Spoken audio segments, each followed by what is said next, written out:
Hi friends, welcome to குட்டி story. இன்னைக்கு நம்ம யாரோட ஸ்டோரி பார்க்க போகிறோம்னா, மகாகவி சுப்பிரமணிய பாரதியார் அவங்களோட ஸ்டோரி தான் பார்க்க போகிறோம். பாரதியார் அவர்கள் 1882 டிசம்பர் 11 அன்னைக்கு திருநெல்வேலி மாவட்டத்தில் இருக்க எட்டயபுரத்தில் பிறக்கிறாங்க. இப்போ எட்டயபுரம் தூத்துக்குடி மாவட்டத்தில் இருக்குது. பாரதியாரோட உண்மையான பேர் சுப்பிரமணியன். எல்லாரும் அவங்க வீட்டில் சுப்பையான்னு தான் கூப்பிடுவாங்க. இவங்களுக்கு நிறைய செல்ல பேர் இருக்குது. சுப்பிரமணிய பாரதியார், மகாகவி பாரதியார், வீரகவி, சுப்பையா, முண்டாசு கவிஞன், சக்திதாசன் அப்படின்னு பல புனை பெயர்கள் இருக்குது. பாரதியாரோட அப்பா சின்னசாமி ஐயர், அம்மா லட்சுமி அம்மாள். அவங்களோட ஆரம்ப கல்வியை திருநெல்வேலி, வாரணாசியில் படிக்கிறாங்க. 1887 பாரதியாருக்கு 5 வயசு இருக்கும்போது அவங்க அம்மா இறந்து போகிறாங்க. அதுக்கப்புறம் அவங்க அப்பா, பாட்டி பாகிரதி அம்மாள் அவங்கக்கிட்ட வளர்கிறாங்க. பாரதியாரோட அப்பாவுக்கு என்ன ஆசைன்னா, பாரதியார் இங்கிலீஷ் மேக்ஸ்லாம் படித்து ஒரு இன்ஜினியர் ஆகணும் அப்படின்னு ஆசை. ஆனால் பாரதியாருக்கு 11 வயசு இருக்கும்போது அவங்களுக்கு கவிதை எழுதுகிற திறமை இருக்குது. அந்த திறமையால் அவங்களுக்கு பாரதி அப்படிங்கிற பட்டமும் கொடுக்குறாங்க. பாரதினா என்னன்னா, கடவுள் சரஸ்வதியோட அனுகிரகம் பெற்றவர் அப்படின்னு பொருளாம். 1897 பாரதியாருக்கு 15 வயசு இருக்கும்போது செல்லம்மாள் அப்படிங்கிற பொண்ணை கல்யாணம் பண்ணிக்கிறாங்க. 1898 அவங்க அப்பா இறந்து போகிறாங்க. அவங்க அப்பா இறந்ததுக்கப்புறம் கொஞ்ச நாள் எட்டயபுரத்தில் வேலை பார்க்குறாங்க. அதுக்கப்புறம் அந்த வேலையை விட்டுட்டு காசிக்கு போகிறாங்க. காசியில் 4 வருஷத்தில் ஒரு மடத்தில் தங்கியிருக்காங்க. அங்கே தங்கியிருந்த காலத்தில் இந்து ஆன்மீகம் பற்றி தெரிஞ்சுக்கிறாங்க. ஹிந்தி, இங்கிலீஷ், சமஸ்கிருதம் 3 மொழியும் கற்றுக்குறாங்க. அங்கே தான் பாரதியார் முடி வளர்த்து தலைப்பாக வைக்க ஆரம்பிக்கிறாங்க.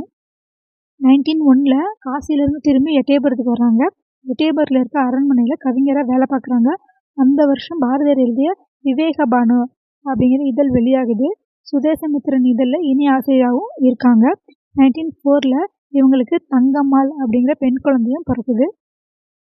டிசம்பர் 1905 காசியில் நடந்த இந்திய தேசிய காங்கிரஸ் மாநாட்டில் கலந்துக்கிட்டு திரும்பி வரும்போது சுவாமி விவேகானந்தர் ஆன்மீக வாரிசான சகோதரி நிவேதித்தையை மீட் பண்ணுறாங்க. அவங்க பாரதியாருக்கு பெண் உரிமை, பெண் விடுதலை இதை பற்றிலாம் எக்ஸ்பிளைன் பண்ணுறாங்க. அதை கேட்ட பாரதியாருக்கு பெண் விடுதலை எவ்வளோ முக்கியம் அப்படின்னு புரியுது. அப்போ இருந்து நிவேதித்தையை அவங்களோட குருவாக ஏற்றுக்கிறாங்க. ஏப்ரல் 1907 தமிழ் வார பத்திரிக்கையான இந்தியா, அப்புறம் ஆங்கில செய்தித்தாளான பாலபாரதம் இதில் பங்களிக்க ஆரம்பிக்கிறாங்க.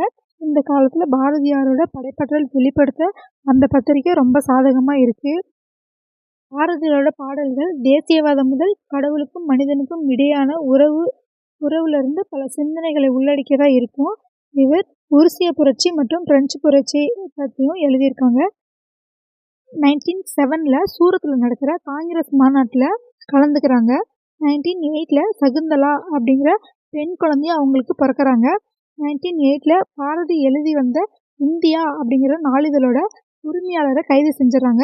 அதனால எப்படி நம்மளையும் கைது பண்ணிடுவாங்க அப்படின்னு சொல்லிட்டு பிரெஞ்சு ஆட்சி கீழே இருந்த பாண்டிச்சேரிக்கு தப்பி ஓடிடுறாங்க. பாண்டிச்சேரியில் வாழ்ந்த காலத்தில் அங்கேருந்து இந்தியா, விஜயா அப்படிங்கிற தமிழ் பத்திரிகையும், பாலபாரதம் அப்படிங்கிற ஆங்கில பத்திரிகையும், உள்ளூர் வார இதழான சூரியோதயம் இது எல்லாத்தையும் தொகுத்து வெளியிடுறாங்க. நவம்பர் 1918 கடலூரில் பிரித்தானியா இந்தியாவுக்குள்ள நுழைஞ்சனால பாரதியாரை கைது செய்கிறாங்க. நவம்பர் 20 டிசம்பர் 14 வரை 3 மாதம் கடலூர் மத்திய சிறைச்சாலையில் வச்சுருக்காங்க. அன்னி பெசன்ட், ராமசாமி ஐயர் இவங்க 2 பேரும் ஹெல்ப் பண்ணி பாரதியாரை வெளியில் கொண்டு வர்றாங்க. பாரதியார் விடுதலைக்கானதுக்கப்புறம் 1919 முதல் முறையாக மகாத்மா காந்தியை மீட் பண்ணுறாங்க. 1920 மறுபடியும் சுதேசமித்திரன் இதில் தொடங்குறாங்க. பாரதியார் மகாகவி அப்படின்னு சொல்லி தான் எல்லாருனாலையும் அழைக்கப்படுறாரு. மகாகவினா மகத்தான கவிஞர் அப்படின்னு அர்த்தம். இவரோட படைப்புகள்லாம் எப்படி இருக்குன்னா, இந்திய தேசியம், காதல், குழந்தை பருவம், இயற்கை, தமிழ் மொழியின் மகிமை போன்ற பல்வேறு தலைப்பில் ஆயிரக்கணக்கான பாடல்களை எழுதியிருக்காங்க. பாரதியார் தாய்மொழியான தமிழ் மீது அளவு கடந்த அன்பு வச்சிருக்காங்க. அதனால யாம் அறிந்த மொழிகளிலே தமிழ் மொழி போல் இனிதாவதெங்கும் காணோம் அப்படிங்கிற ஒரு கவிதையும் எழுதியிருக்காங்க. விடுதலை போராட்ட காலத்தில் தேசிய உணர்வுள்ள பல்வேறு பாடல்களை எழுதியனால இவங்க தேசிய கவி அப்படிங்கிற ஒரு பேர் இவங்களுக்கு இருக்குது. பெண் விடுதலை, ஜாதி மறுப்பு, குழந்தை திருமணம் இது எல்லாத்தையும் எதிர்த்தும் போராடியிருக்காங்க. பாரதியாரோட முக்கியமான படைப்புகள் பாஞ்சாலி சபதம், கண்ணன் பாட்டு, குயில் பாட்டு, பாப்பா பாட்டு, புதிய ஆத்திச்சூடி, பகவத்கீதையை தமிழில் மொழிபெயர்த்திருக்காங்க. விடுதலை பாடல்கள் நிறைய பாடியிருக்காங்க. பாண்டிச்சேரியில் ஒரு 10 வருஷம் வாழ்கிறாங்க.